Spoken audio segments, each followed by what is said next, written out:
नमस्ते। आज हम हांगकांग पर एक गहरी नजर डालने वाले हैं। हमारे पास जो जानकारी है वो एक स्रोत, हांगकांग परिचय और विस्तृत विवरण से आई है।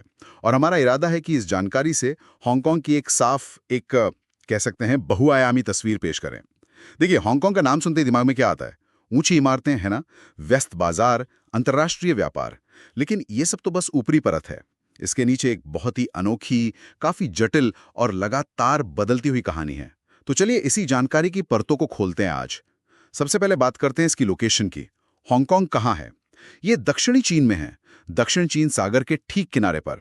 इसमें 3 मुख्य हिस्से हैं: हांगकांग द्वीप, काओलुन प्रायद्वीप और न्यू टेरिटरीज।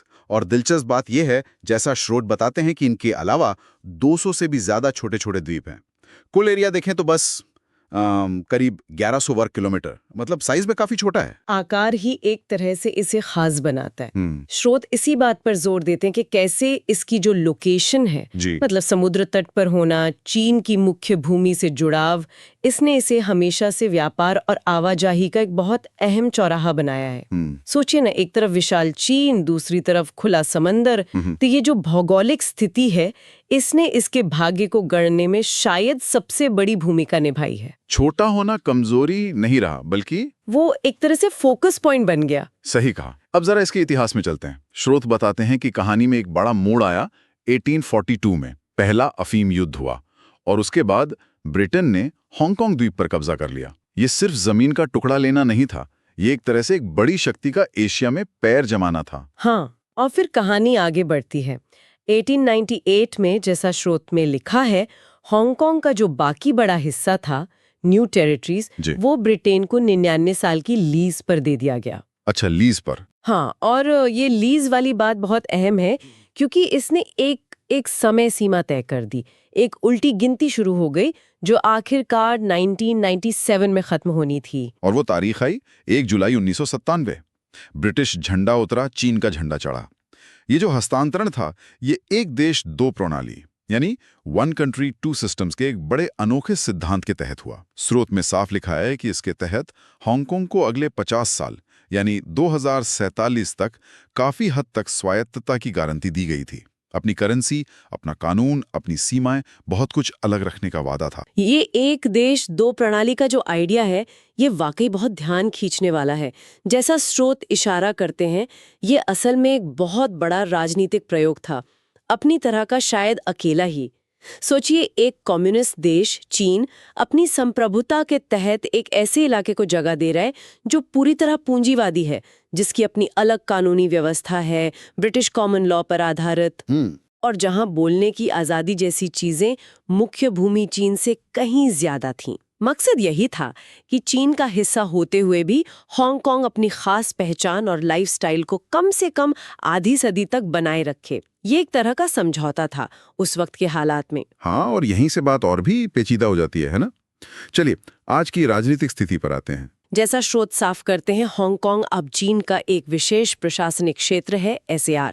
कागज पर तो इसे काफी स्वायत्तता हासिल है, अपनी सरकार, स्वतंत्र अदालतें, स्वतंत्र मीडिया, कम से कम जैसा पहले था, और कुछ हद तक अपने कानून बनाने की आजादी भी। यही चीजें तो इसे शंघाई या बीजिंग से अलग बनाती थीं। लेकिन स्रोत हाल के सालों में अलग तस्वीर भी दिखाते हैं। वहां चीन के बढ़ते दखल का जिक्र है, खासतौर पर वो जो विवादास्पद राष्ट्रीय सुरक्षा कानून लागू हुआ। हाँ, वो काफी खबरों में था। बिल्कुल। उसके बाद हालात बदले हैं। स्रोत बताते हैं कि इस कानून ने हांगकांग की स्वायत्तता और वहां के लोगों के लोकतांत्रिक अधिकारों पर गहरा असर डाला है, जिसके विरोध में बड़े पैमाने पर प्रदर्शन भी हुए। तो ये समझने वाली बात है, जैसा स्रोत बताते हैं, कि ये घटनाक्रम एक देश दो प्रणाली के वादे और जमीनी हकीकत के बीच बढ़ते फासले को दिखाते हैं। और हम यहाँ ये स्पष्ट कर दें कि हम सिर्फ स्रोत में दी गई जानकारी बता रहे हैं, किसी पक्ष का समर्थन या विरोध हमारा मकसद नहीं है। तो मतलब एक तरफ वो 50 साल की स्वायत्तता का वादा, हाँ, और दूसरी तरफ चीन का अपने नियंत्रण को मजबूत करने का प्रयास। ये तनाव साफ नजर आता है। बिल्कुल। और अगर हम इसे बड़े परिप्रेक्ष्य में देखें तो यही तनाव, मतलब वादा की गई स्वायत्तता बनाम बढ़ता केंद्रीय नियंत्रण, यही हांगकांग की आज की राजनीति की मुख्य धुरी है। स्रोत में जो हालिया घटनाक्रम दिए हैं वो इसी कश्मकश का नतीजा है। इससे बुनियादी सवाल उठते हैं, भाई एक देश दो प्रणाली का भविष्य क्या है? क्या ये मॉडल 2047 तक चल पाएगा? और 2047 के बाद क्या? सही बात। और ये सवाल सिर्फ हांगकांग के उन 75 लाख लोगों के लिए नहीं है, ये पूरी दुनिया के लिए अहम है, खासकर उन देशों के लिए जो चीन के साथ अपने रिश्तों को समझने की कोशिश कर रहे हैं। अच्छा, अब उस पहलू पर आते हैं जिसने हांगकांग को दुनिया भर में पहचान दी, इसकी अर्थव्यवस्था। स्रोत बताते हैं कि ये दुनिया की सबसे खुली और बाजार आधारित अर्थव्यवस्थाओं में से एक है। यहाँ फ्री मार्केट सिर्फ किताबी बात नहीं है, वो सचमुच दिखता है। हाँ, और इसी का नतीजा है कि ये एक बहुत बड़ा वैश्विक वित्तीय केंद्र बन गया है। स्रोत इस बात को हाईलाइट करते हैं कि दुनिया के लगभग सभी बड़े बैंक, फाइनेंशियल इंस्टीट्यूशंस और एक बड़ा स्टॉक एक्सचेंज यहाँ है। ये ग्लोबल कैपिटल के फ्लो का एक अहम सेंटर है।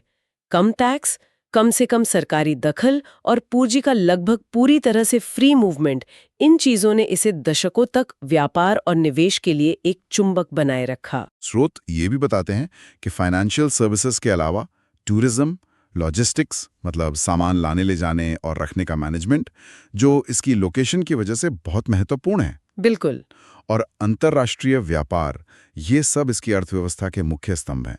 सोचिए, दुनिया का कितना सारा माल हांगकांग के बंदरगाह से गुजरता होगा। निश्चित रूप से इसकी आर्थिक सफलता का राज, जैसा स्रोत से पता चलता है, वो है इसका ग्लोबल इकोनॉमी के साथ गहरा जुड़ाव। लेकिन यहाँ एक दिलचस्प सवाल खड़ा होता है, जिसका इशारा स्रोत भी करते हैं। क्या ये जो बदलती राजनीतिक स्थिति है, बढ़ता चीनी प्रभाव है और नागरिक स्वतंत्रता पर जो सवाल उठ रहे हैं, क्या ये सब हांगकांग की इस खुली आर्थिक पहचान को प्रभावित करेंगे? अच्छा पॉइंट है। क्या अंतर्राष्ट्रीय कंपनियां और निवेशक अब भी इसे उतना ही सुरक्षित और आकर्षक मानेंगे? ये आर्थिक मॉडल और राजनीतिक हकीकत के बीच का एक बड़ा जटिल रिश्ता है, जिस पर नजर रखना जरूरी है। अर्थव्यवस्था से आगे बढ़कर अब जरा यहाँ के समाज और संस्कृति की बात कर लेते हैं। स्रोत कहते हैं कि यहाँ की संस्कृति में चीनी और ब्रिटिश दोनों प्रभावों का एक बड़ा अनूठा मिक्सचर देखने को मिलता है। 150 साल का ब्रिटिश राज रहा तो उसकी छाप तो है, लेकिन जड़ें तो गहरी चीनी हैं। हाँ, और ये मिश्रण बहुत साफ दिखता है।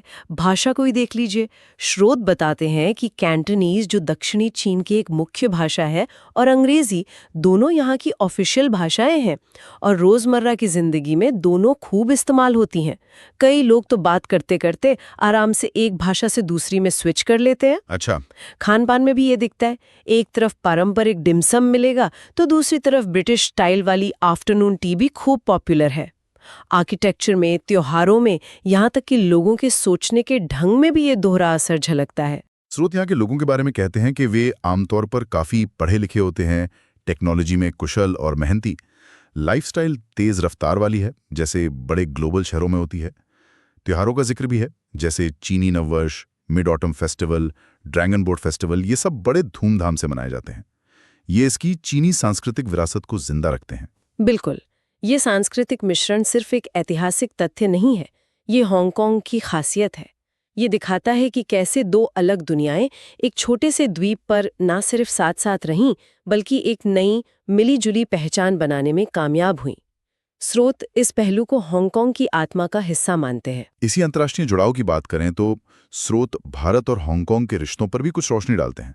बताया गया है कि दोनों के बीच व्यापारिक, सांस्कृतिक और शैक्षिक संबंध काफी पुराने और मजबूत हैं। हाँ, और इसमें भारतीय समुदाय की भूमिका बहुत अहम है। स्रोत बताते हैं कि हांगकांग में एक बड़ा और काफी प्रभावशाली भारतीय समुदाय रहता है, जो पीढ़ियों से वहां बसा हुआ है। अच्छा, पीढ़ियों से? हाँ, बिल्कुल। ये लोग व्यापार, फाइनेंस, आईटी और कई दूसरे फील्ड्स में एक्टिव हैं। ये न सिर्फ दोनों जगहों के बीच के ऐतिहासिक रिश्तों को दिखाता है, बल्कि ये भी दर्शाता है कि हांगकांग कैसे दुनिया भर के लोगों के लिए अवसरों का केंद्र रहा है। ये शहर हमेशा से बाहर से आने वालों के लिए एक घर जैसा रहा है, और भारतीय समुदाय इसका एक अच्छा उदाहरण है। ये हांगकांग के मल्टीकल्चरल कैरेक्टर को और पुख्ता करता है। तो हमने भूगोल से लेकर इतिहास, राजनीति, अर्थव्यवस्था, संस्कृति और भारत के साथ रिश्तों तक कई पहलू छुए। अब सवाल ये उठता है कि इन सब जानकारियों का निचोड़ क्या है? अंत में स्रोत कुछ गंभीर चुनौतियों का भी जिक्र करते हैं जिनका सामना हांगकांग आज कर रहा है। बड़ी चुनौती है राजनीतिक अस्थिरता और चीन के साथ बढ़ता तनाव।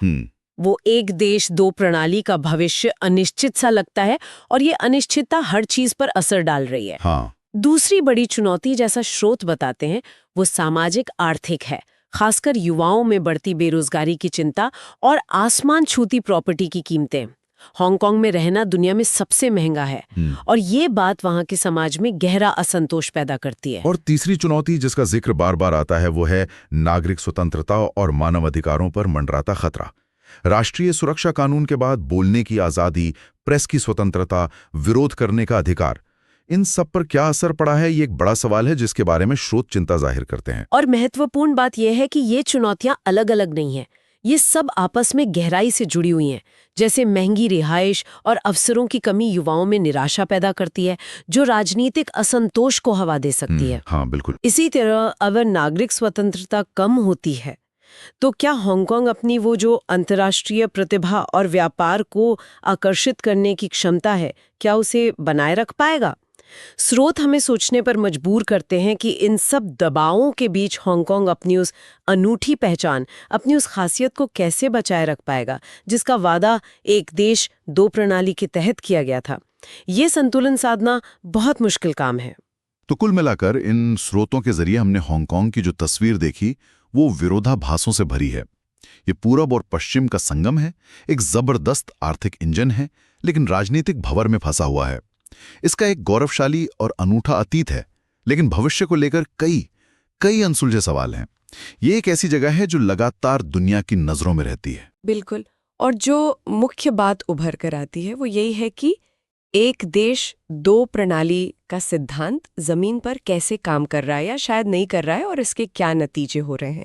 हांगकांग में जो कुछ भी हो रहा है वो सिर्फ एक शहर की कहानी नहीं है। ये स्वायत्तता, शासन के अलग अलग मॉडलों, मानवाधिकारों और ग्लोबल पावर बैलेंस के बारे में एक बड़ी और जारी बहस का हिस्सा है। दुनिया देख रही है कि ये प्रयोग किस दिशा में जाता है और जाते जाते एक सवाल छोड़ जाते हैं जो इन स्रोतों को पढ़ने के बाद मन में उठता है। स्रोत हांगकांग की जबरदस्त आर्थिक कामयाबी का जिक्र करते हैं और साथ ही साथ बढ़ती राजनीतिक चुनौतियों और नागरिक स्वतंत्रता पर चिंताओं का भी। क्या ये मुमकिन है कि लंबे समय तक एक जगह दुनिया का टॉप फाइनेंशियल और ट्रेड सेंटर भी बनी रहे और साथ ही वहाँ राजनीतिक आज़ादियाँ और स्थानीय पहचान लगातार दबाव में रहे?